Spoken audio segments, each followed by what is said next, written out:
unthinkable is happening. Belarus may finally be breaking free from Moscow's grip. After years of being Putin's loyal ally and launching pad for war, Lukashenko is suddenly talking peace, offering to host a summit between Zelensky and Putin. At the same time, new satellite images reveal a shocking truth: secret Russian bases scattered across Belarus. Is Minsk really turning away from the Kremlin, or is this just another trap? Welcome to Ukraine Today. I'm Zoroslava Kolesnikova, and tonight we dive into the biggest twist yet in Putin's fading empire. Belarus signals shift. Lukashenko wants talk with Ukraine as Minsk tries to escape Moscow's shadow. Belarus is trying to soften its image and step out of Moscow's shadow, at least on paper. Officials in Minsk have suddenly spoken about dialogue and peace talks with Ukraine, claiming they want to help stabilize the region. Analysts, however, believe this is part of a bigger plan to reduce sanctions pressure and slowly distance the country from the Kremlin. The head of Belarus State Security Committee, Ivan Tertel, said the agency is ready for dialogue with Kyiv. He insists that Alexander Lukashenko is working to stabilize the region. Our president is doing everything possible to stabilize the situation in the region. We have managed to balance the interests of all sides in this very difficult situation with a tendency toward escalation. He added that only quiet and calm talks could solve the crisis and that much depend on the Ukrainian side. Official Kyiv has not yet commented on the statement. The new tone from Minsk comes as Belarus faces growing isolation after supporting Russia's invasion of Ukraine and cracking down on opposition since the 2020 presidential elections. Now Lukashenko seems to be looking for a way out. In recent months, Belarus has shown a softened rhetoric toward the West. Earlier in October, Lukashenko accused Ukraine of refusing dialogue, warning that the country could cease to exist as a state if President Volodymyr Zelensky refused to negotiate. At the same time, analysts believe Lukashenko's peace talks offer a mostly tactical, a way to rebuild ties with Europe while keeping the Kremlin close. Diplomats say Minsk is quietly reaching out to Western countries. A small thaw is also visible with the United States. In September, Washington helped secure the release of 52 Belarusian political prisoners and in exchange agreed to lift sanctions on the state airline Belarusian. U.S. envoy Kit Kellogg, representing President Donald Trump, said the goal of this dialogue was to keep communication channels open with Minsk as part of wider efforts to reduce tensions between NATO and Moscow. Still, Lukashenko continues to walk a dangerous line, maintaining his strategic partnership with Russia while testing how far he can go towards the West. Speaking after his meeting with Vladimir Putin in Moscow, Lukashenko again repeated that he wants to talk directly to Ukraine's president. To avoid losing all of Ukraine, President Volodymyr Zelensky must not only talk, but agree to conditions that are favorable for him, conditions already discussed with the Americans. The Russians agreed. So I would like to talk with him. Lukashenko even claimed that the three Slavic leaders from Russia, Belarus and Ukraine should sit down and end this strange war. Perhaps this is the moment when I can be heard in Russia. I have something to tell him. Minsk is looking for sanctions relief and a way to rebrand itself as a mediator, not an accomplice. Still, for now, Belarus remains caught between two worlds, trying to charm the West while staying loyal to Moscow. Belarus offers to host a peace summit between Zelensky and Putin. We are not begging to mediate, but ready to help.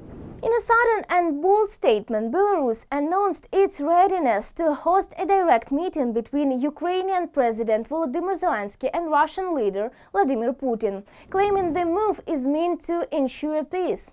Natalia Esmond, the press secretary for Alexander Lukashenko, said Minsk is willing to provide a platform for negotiations if both sides agree. Belarus has not asked and is not asking to act as a mediator, but if it is necessary for peace in our brotherly republic, we are ready to organize any meeting. The spokesperson also clarified that the topic was not discussed during the recent phone call between Alexander Lukashenko and US President Donald Trump, suggesting that the initiative came independently from Minsk. This unexpected offer comes amid Belarus' renewed attempts to rebrand itself as a neutral ground and to step out of political isolation caused by its alliance with Moscow during the invasion of Ukraine.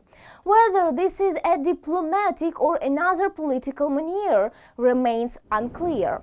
But one thing is certain: Minsk is eager to prove it can still play a role on the international stage, even if that means standing between two leaders at war. Belarus became Russia's war platform. Satellite images reveal secret bases. Belarus is quietly turning into a massive military hub for Russia. New satellite images show dozens of hidden military sites built and modernized between 2022 and 2025. Officially, Minsk calls the issue of Russian bases a made-up problem, but for space, the truth is impossible to hide. Are these bases the Kremlin's new springboard for war against NATO and Ukraine? What exactly is Lukashenko preparing for, and how close is Europe to another front? Belarus is significantly strengthening its strategic position as a crucial military staging ground for Russia. The issue of a Russian base on Belarusian territory is discussed very often. Listen, it's a made-up problem. Journalists from the Schemes project, together with the Belarusian service of Radio Liberty and the Estonian publications Delphi and EST Express, analyzed dozens of Planet Lab satellite images from 2022 to 2025 and created a map of Belarusian military sites. As of right now, either brand new facilities are currently being constructed in Belarus, or existing older training grounds are undergoing significant modernization efforts. Based on, firstly, the comprehensive and extensive preparation of the Belarusian military infrastructure, which is being meticulously readied for the more widespread and intensive training of Russian servicemen, indicating a significant and ongoing commitment to these joint military exercises and strategic cooperation between the two nations. The largest construction project is taking place near the village of Pavlovka, south of Minsk. Work began in June 2024. By September 2025, the construction site had already expanded to more than 2 square kilometers. That's about 280 football fields. Experts suggest that this is where Russia may deploy its formidable Oreshnik ballistic missile system, the very weapon Moscow loves to use to scare the whole world. This location is not accidental. Previously, this area was home to the Soviet military base, Military Camp No. 25 Pavlovka, where the Slutsk 306th Strategic Missile Regiment was stationed with R-12 ballistic missiles and mobile Pioneer and Topol systems. After Belarus joined the Treaty on the Non-Proliferation of Nuclear Weapons in 1993, the regiment was relocated to Russia and the base was destroyed. In my opinion, these facilities are connected to strategic-level equipment that could be deployed in Belarus, whether it's Oreshnik or something else. It is possible that this will be nuclear weapons, since there may have been facilities for their storage at this site during the Cold War. Satellite images show large-scale activity, deforestation, earth embankments, the construction of 13 ammunition depots measuring 30 by 20 meters, 3 hangars 100 meters long, and foundations for future buildings, all connected by a network of new roads. Overall, the facility consists of 4 separate sections of the base, a main one and 3 others of almost equal size, forming a true military district. I can't say what else it could be. If the Oreshnik base appears here, it could be perfectly suited for this role. The second base is being built on the outskirts of Gomel, less than 40 kilometers from the border with Ukraine. Work here began back at the end of 2023. A training and tactical field, a parade ground, barracks, and a dining hall for 680 people are being built here. In terms of size and infrastructure, the facility matches existing military bases in Belarus and could potentially accommodate a brigade of about 3,000 personnel. Basically, we can now see how the military infrastructure of Belarus is truly experiencing a second wind. This could be connected, well, to Lukashenko's desire to attract additional funding amid the wave of militarization coming from Putin. In other words, roughly speaking, Lukashenko is using this as an opportunity to upgrade his own army's infrastructure. But of course, in general terms, this is yet another clear and undeniable demonstration of the very real and ever-present threat that can come both directly and aggressively from the Russian aggressor, and also, quite significantly, from Belarus, which serves as a potential and highly strategic staging ground for any future attack or military incursion. And let us remind you that in 2022, Belarus was used as a staging ground for an attack on Ukrainian territory.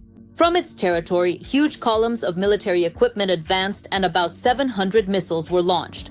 In addition, the modernization also affected the network of airfields. It was these airfields that Russia used as a base for its aviation at the start of the full-scale war. We're talking about Lunenets, Lida, Baranovichi, Ziabrovka, and Machulishchi. Now, many of them have had their runways repaired, received new hangars, air defense systems, and fortifications.